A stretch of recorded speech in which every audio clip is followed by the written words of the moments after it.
성전 미문에 안전뱅이가 일어나는 사건을 통해서 예루살렘의 수많은 사람들이 구름대와 같이 몰려들었어요.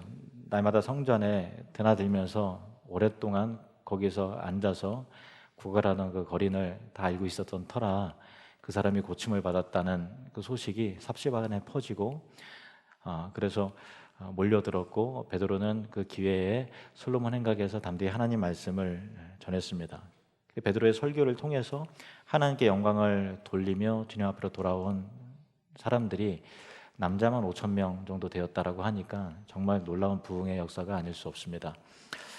이 소요와 동요를 깨림직하게 여겼던 대제사장들과 또 서기관들이 현장에서 베드로와 요한을 붙잡았어요. 그리고 구금해 버렸습니다. 이튿날 긴급히 사나들인 공회를 소집을 했고요. 이들을 불러서 신문을 받게 하는 과정에서 두 사도는 성령께 강하게 붙잡혀서 놀라운 언변으로 하나님의 말씀의 약속의 그 성취자이고 또 완성이신 예수 그리스도 그 복음을 부활에 관하여 담대하게 또 당당하게 증거하였습니다. 그 설교의 마무리는 다른 이로서는 구원을 받을 수 없나니 천하 사람 중에 구원을 받을 만한 다른 이름을 우리에게 주신 일이 없음이라, 이렇게 결론적으로 선포를 했습니다. 이 설교를 들은 신문을 하던 공회원들 모두가 깜짝 놀라요. 그리고 이렇게 수군거립니다. 본래 학문 없는 무식한 사람들이니 우리 앞에서 기가 죽어서 쩔쩔매고 벌벌 떨 줄 알았는데 참 이상한 일이다 하고 너무나 놀래버린 거예요. 13절 말씀 보시겠습니다. 13절, 그들이 베드로와 요한이 담대하게 말함을 보고 그들을 본래 학문 없는 범인으로 알았다가 이상히 여기며 또 전에 예수와 함께 있던 줄도 알고. 깜짝 놀란 그 근거가 뭐냐면 베드로와 요한이 담대하게 말함을 보고라고 되어 있어요. 담대하게 말함을 보고. 이 담대하게라고 번역이 된 이 헬라어라는 팔르레시아라는 단어예요. 팔르레시아라는 단어인데 확신을 가지고 기탄 없이 말하다라는 그런 의미입니다. 확신을 가지고. 그래서 사도행전에서 이 팔르레시아라는 단어가 총 5번 쓰이는데, 이렇게 복음을 전했던 이 순간부터 사도행전 28장 제일 마지막 절에 그들이 하나님 나라와 예수 그리스도에 관한 모든 것을 담대하게 거침없이 말하더라라고 했을 때 제일 마지막에 한 번 더 또 쓰입니다. 근데 이 팔르레시아, 그 확신을 가지고 담대하게 그 기탄 없이 말하는 이 단어는 항상 복음 증거와 같이 쓰여졌던 단어예요. 하나님의 말씀을 가르치고 전할 때 팔르레시아, 확신을 가지고 거침없이 말했다, 담대하게 말했다라고 하는 거예요. 그래서 이런 모든 이 베드로와 요한의 이 담대하게 말씀을 전했던 이 모습이 말씀을 맡은 저와 같은 설교자에게도 굉장히 큰 도전이 되는 부분이고요. 그리고 또 하나님 말씀을 복음을 증거해야 되는 모든 성도들에게도 이렇게 담대하게 예수에 대해서 확신을 가지고 움츠러들고 쭈삣쭈삣하고 또 거절당하면 어떡하나 이런 불안과 염려로 하는 것이 아니라 확신을 가지고 믿음과 함께 전하는 것이 이 복음을 맡은 자로서의 정말 중요한 자세구나라는 것들을 다시 한번 깨닫게 됩니다. 이 종교 지도자들의 입장에서 볼 때 이 베드로와 요한은 갈릴리 어부 출신이잖아요.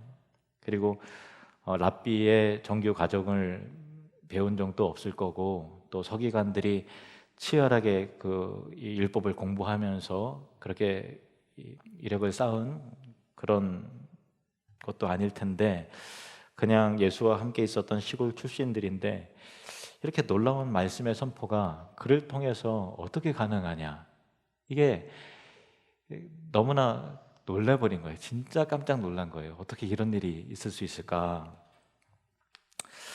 하나님은 이렇게 약한 사람을 들어 강한 자들을 부끄럽게 하시고, 그리고 세상에서 무시받고 천대받는 사람들을 들어서 세상의 역사의 물줄기를 바꾸실 때가 얼마나 많은지 모릅니다.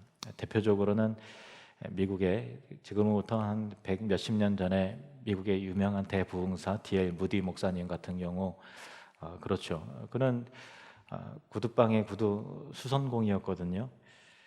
이거는 그 무디 목사님의 유명한 일화인데요. 그가 한번 설교를 하면 많이 배운 적이 없기 때문에 문법도 틀리고 표현도 또 이렇게 부자연스럽고 좀 그랬나 봐요.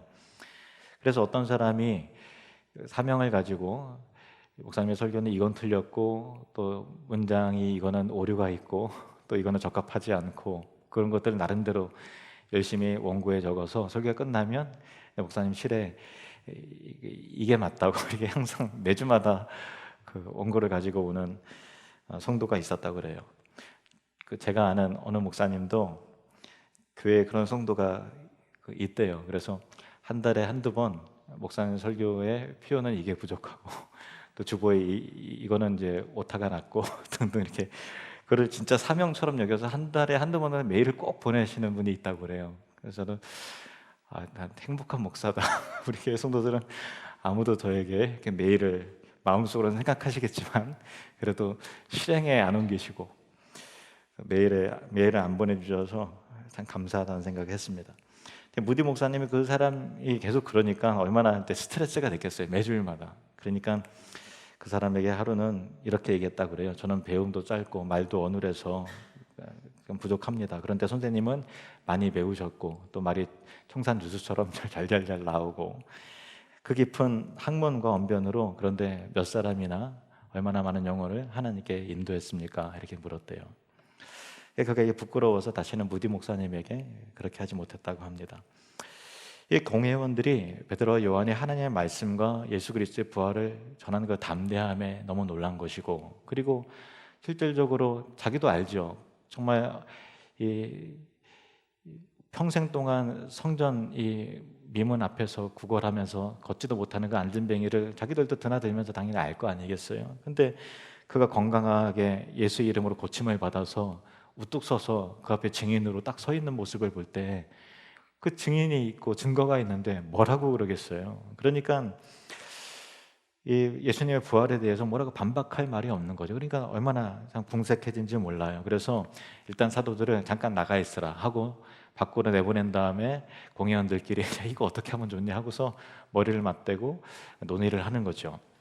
대책을 세우는 겁니다. 사도행전 4장 15절부터 17절 명하여 공회에서 나가라 하고 서로 의논하여 이르되 이 사람들을 어떻게 할까? 그들로 말미암아 유명한 표적 나타난 것이 예루살렘에 사는 모든 사람에게 알려졌으니 우리도 부인할 수 없는지라. 이것이 민간에 더 퍼지지 못하게 그들을 위협하여 이후에는 이 이름으로 아무에게도 말하지 말게 하자 하고 공회원들 입장에서는 체포는 했는데 처벌할 근거가 없는 거예요. 그리고 또 백성들이 하나님께 영광을 올려드리면서 다 깜짝 놀라고 이렇게 환호하고 있는데 종교인이면서 정치인들이잖아요. 그러니까 민심이 굉장히 중요한 거죠. 여론이 중요한데 여론이 자기들을 향해서 등을 돌려버리면은 얼마나 그게 자기들의 처지가 어렵겠어요. 그러니까 함부로 처벌했다가는 더 큰 사태가 이어질 줄 모르고 그렇다고 그냥 풀어주자니 기껏 체포했는데 위신도 서질 않고 그리고 또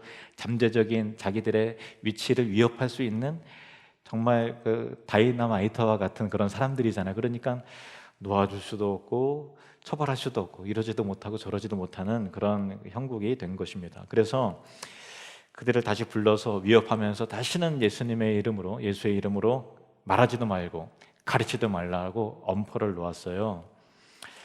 그랬더니 베드로와 요한이 참 멋진 말을 합니다. 19절, 20절 말씀 같이 읽으시겠습니다. 시작. 베드로와 요한이 대답하여 이르되 하나님 앞에서 너희의 말을 듣는 것이 하나님의 말씀을 듣는 것보다 옳은가 판단하라. 우리는 보고 들은 것을 말하지 아니할 수 없다 하니. 아멘. 베드로와 요한을 통해서 우리 마음에 담아야 될 도전받는 몇 가지 내용이 있습니다. 첫 번째는 사람의 말을 듣는 것보다 하나님의 말씀을 듣는 것이 옳다 이것입니다. 같이 한번 따라보겠습니다. 사람의 말을 듣는 것보다 하나님의 말씀을 듣는 것이 옳다.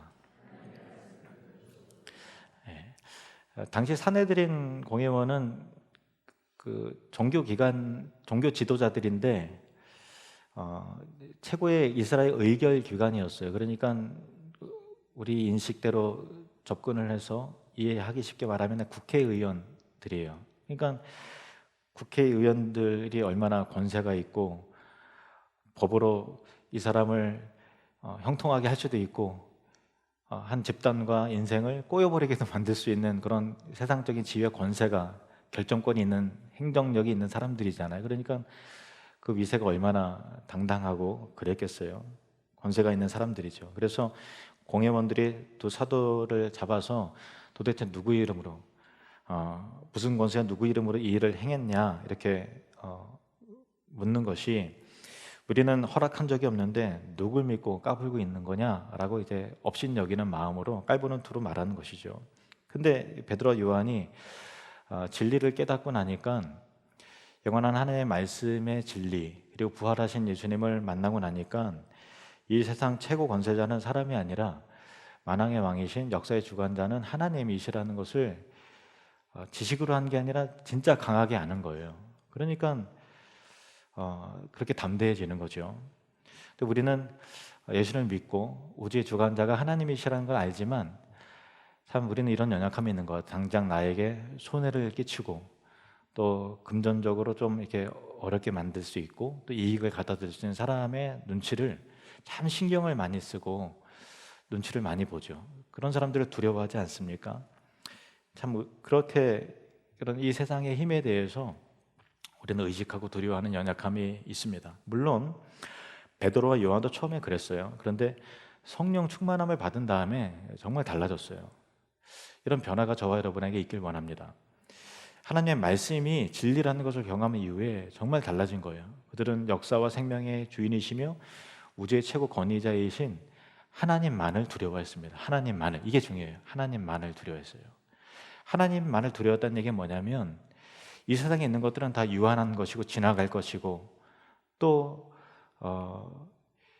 사람의 목숨은 해할 수 있지만 그의 영혼까지 우리의 영원한 운명까지 바꿀 수 있는 사람은 없는 거잖아요. 그러니까 하나님만을 두려워하는 사람은 사람을 존중히 여기지만 업신여기지 않고 존중히 여기지만 그가 갖고 있는 세상의 힘은 두려워하지 않아요. 그가 갖고 있는 어떤 물질의 힘 두려워하지 않아요. 왜냐하면 하나님 두려워하는 사람은 이 세상의 사람을 존중히 여기지만 그가 갖고 있는 세상의 힘은 두려워하지 않는다. 이게 진짜 믿는 자의 올바른 태도죠. 여러분 혹시 마음 가운데 어떤 이 세상의 조직과 그런 거에 존중이 아니라 존중히 여겨야죠. 하나님께서 모든 지위를 하나님께 허락해 주셨으니까 그가 갖고 있는 어떤 포지션과 위치에 대해서 존중히 여겨야 되지만 비굴한 마음으로 두려워하는 마음이 혹시 여러분 하나 있습니까? 그것은 믿음의 마음이 아니라는 거예요. 오직 하나님만을 두려워하시는 저와 여러분 되시기를 주의 이름으로 축원합니다. 마태복음 10장 28절 말씀 보시겠습니다. 같이 읽겠습니다. 몸은 죽여도 영혼은 능히 죽이지 못하는 자들을 두려워하지 말고 오직 몸과 영혼을 능히 지옥에 멸하실 수 있는 이를 두려워하라. 아멘. 그래서 베드로와 요한은 하나님 앞에서 너희 말을 듣는 것이 하나님의 말씀을 듣는 것보다 옳은가 너희가 판단하라 이렇게 담대하게 선언을 했던 것이죠. 다시 19절 20절 말씀을 보면 두 번째 교훈을 얻게 되는데 베드로와 요한이 대답하여 이르되 하나님 앞에서 너희의 말을 듣는 것이 하나님의 말씀을 듣는 것보다 옳은가 판단하라. 우리는 보고 들은 것을 말하지 아니할 수 없다 이렇게 말하죠. 그러니까 보고 들은 것이 하나님의 말씀을 우리가 순종하는 것과 서로 이게 연결해요. 보고 들은 것을 말하는 것이 하나님의 말씀에 순종하는 것과 서로 연결되는 부분인데 이것이 무슨 뜻인지 이 말을 베드로가 했고 요한이 했잖아요. 그러면 이 베드로와 요한의 서신을 보면 이게 이런 의미에서 이런 말을 한 거구나라는 이해할 수 있는 힌트가 주어지게 돼요. 먼저 요한 서신을 보겠습니다. 요한 1서 1장 1절 2절 말씀 시작. 태초부터 있는 생명의 말씀에 관하여는 우리가 들은 바요 눈으로 본 바요 자세히 보고 우리의 손으로 만진 바라. 이 생명이 나타내신 바 된지라. 이 영원한 생명을 우리가 보았고 증언하여 너희에게 전하노니 이는 아버지와 함께 계시다가 우리에게 나타내신 바 된 이시니라. 아멘.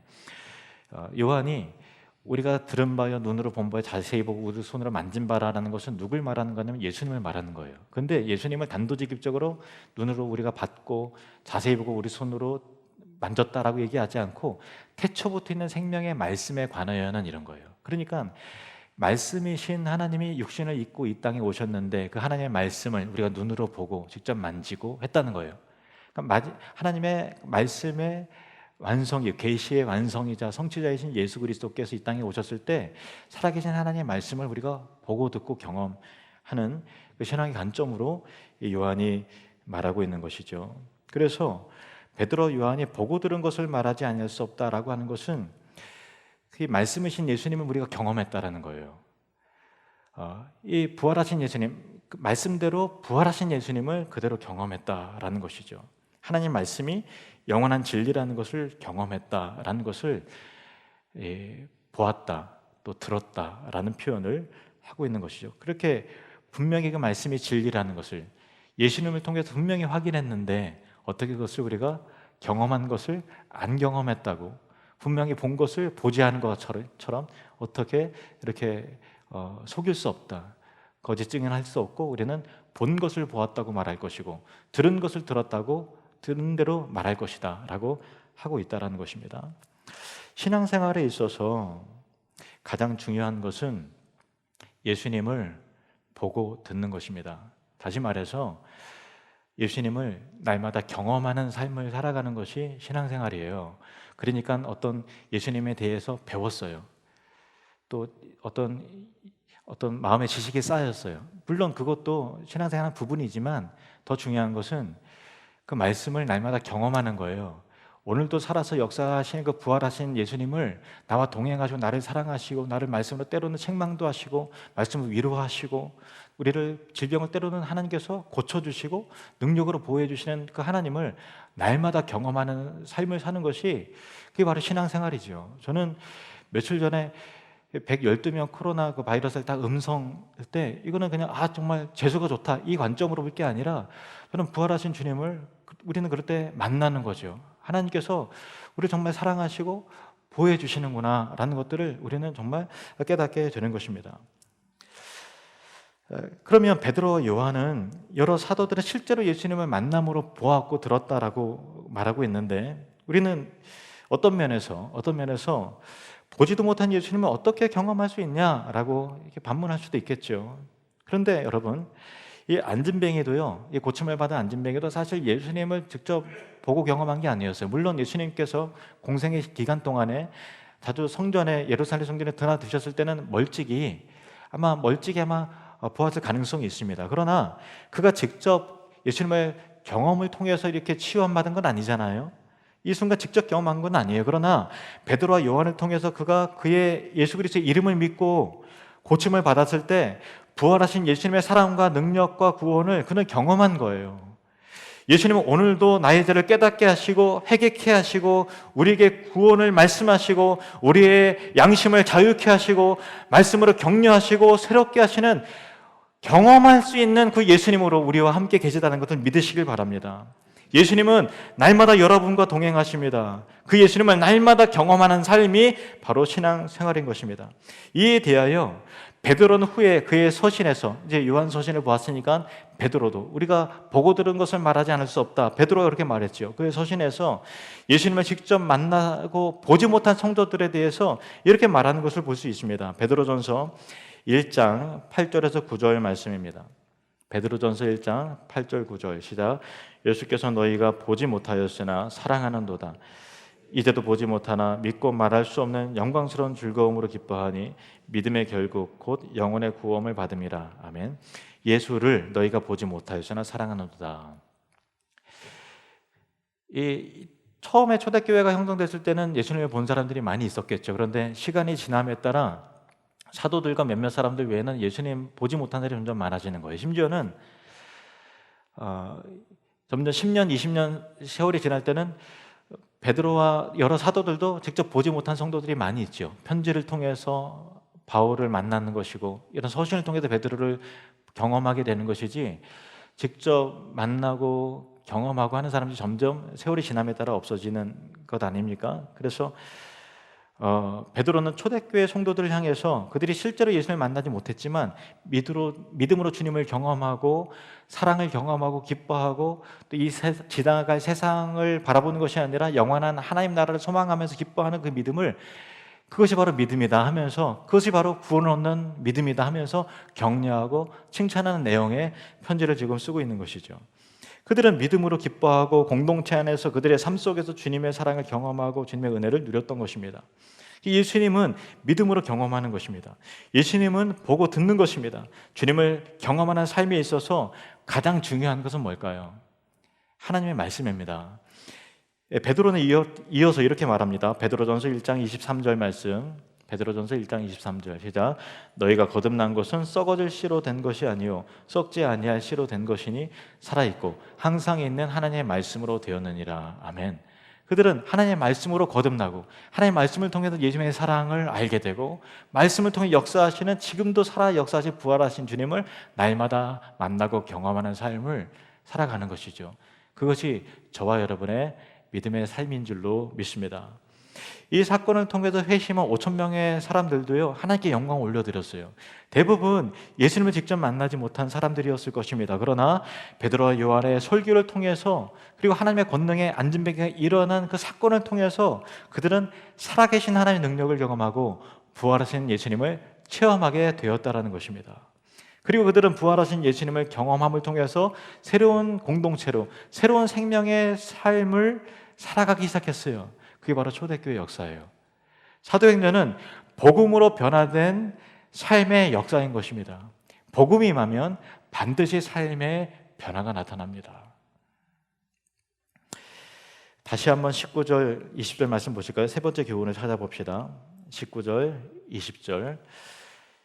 베드로와 요한이 대답하여 이르되 하나님 앞에서 너희의 말을 듣는 것이 하나님의 말씀을 듣는 것보다 옳은가 판단하라. 20절은 같이 읽겠습니다. 시작. 우리는 보고 들은 것을 말하지 아니할 수 없다 하니. 보고 들은 것을 말하지 아니할 수 없다. 두 사도는 공회원들의 겁박과 위협에 아랑곳하지 않고 예수님께서 가르치고 또 전파하는, 예수님에 관하여 가르치고 전파하는 것이 하나님의 뜻이니 우리는 그의 명령에 순종할 것이다 하고 말하는 것입니다. 이 시대에는 전도하기가 참 어려운 시대잖아요. 전도를 해도 저렇게 무시당하기 일쑤이고, 그래서 우리 마음이 많이 좀 움츠러들기도 하고 눈치도 보고 또 이게 좀 거절당하진 않을까 하는 그런 두려움도 있는 것 같습니다. 그런데 사실은 2000년 기독교 역사 가운데 가장 자유롭게 복음을 전가할 수 있는 시대는 오늘날이죠. 항상 복음을 전하면은 매를 맞기도 하고 또 하나님의 말씀을 증거하면 갇히기도 하고 옥에 갇히기도 하고 하는 그런 시대가 2000년 기독교 역사 가운데 빈번하게 일어났어요. 그러나 적어도 우리나라는 전도한다고 잡아가거나 하나님의 말씀을 가르친다고 감옥에 들어가거나 하지 않습니다. 우리 교회는 매년 사랑나는 축제를 통해서 지인들을 초청하고 하나님의 말씀을 전하죠. 그런데 이제 코로나로 인해서 사람들을 동원하고 모을 수 있는 집회가 불가능하잖아요. 이렇게 예배드리는 것도 감사하게 생각하죠. 전도 축제를 오래 못하는 그런 상황이에요. 지금 매년 스케줄대로 하면 가장 바쁘고, 지금 뭐 난타 준비도 하고 찬양팀 준비도 하고 또 1차 초청할 대상을 막 물색을 하고 데리고 오기도 하고 그렇게 바쁠 때이지만은 우리가 그렇게 하지 못하는 상황입니다. 그런데 우리가 생각해 볼 것은 행사의 중단이 정도의 중단이 되면 안 되지 않습니까? 그렇잖아요. 가만히 보면 우리 교회가 잘하는 거는 그래도 사랑난 축제 때 우리가 할 수 있는 능력 이상의 사람들을 초청하고 복음을 전하는 거 참 잘하는 건데요. 못하는 것은 그때 힘 빡 주고 그 다음부터 1년 동안 계속 놀아요. 그죠? 별로 생각 안 해요. 복음에 대해서 생각 안 하다가 또 이게 전도할 대상이 있으면 아껴뒀다가 사랑난 축제 그때 안 데리고 와요. 사랑난 축제 때 그때 데리고 와야지 하고서 좀 뭔가 이렇게 일상에서의 전도가 우리 교회가 좀 연약하죠. 솔직히 저도 그렇고 여러분도 마찬가지일 겁니다. 그래서 사랑난 축제 시즌 빼고 또 어떤 이제 수평 이동 빼고 여러분이 직접 복음 전해서 일상에서 전도해서 영혼 구원하고 내려오신 분 별로 없는 것 같아요. 있긴 있는데 많지는 않아요. 그죠? 부끄럽죠.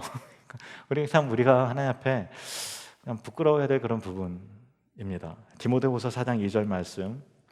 디모데후서 4장 2절 같이 읽으시겠습니다. 시작. 너는 말씀을 전파하라. 때를 얻든지 못 얻든지 항상 힘쓰라. 너는 말씀을 전파하라. 때를 얻든지 못 얻든지 항상 힘쓰라. 그러니까 이벤트로서가 아니라 일상에서 복음 전파의 사명을 감당하라는 거예요. 일상에서의 전도, 어쩌면 우리가 또 잊고 있었던 건 아닙니까? 어떤 축제로서의 그거는 잘했지만 날마다 참 예수 믿지 않는 사람들이 눈에 들어오고 복음을 전해야 되는데 하는 그런 이 영혼에 대한 안타까움과 그 열정이 우리 안에 다시 살아나기를 원합니다. 목숨의 위협이 있는 상황 속에서도 우리는 보고 들은 것을 말하지 않을 수 없다라고 담대하게 선포했던 이 베드로와 요한, 두 사도와 또 믿음의 선배들과 같이 우리도 그렇게 되기를 원합니다. 그분들이 멈추지 않고 생명의 위협이 있지만 그래도 복음을 전해 주었기 때문에 우리가 복음을 듣고 구원을 얻어서 여기 있는 것이죠. 말씀이신 예수님을 보고 들음으로 생명을 경험한 우리들이 중단하지 않고 그래도 감당해야 될 사명은 복음의 사명, 전도의 사명, 선교의 사명인 줄로 믿습니다. 때를 얻든지 못 얻든지 일상에서 담대하게 예수님의 생명의 복음을 전하는 우리가 되시기를 바랍니다. 기도하겠습니다.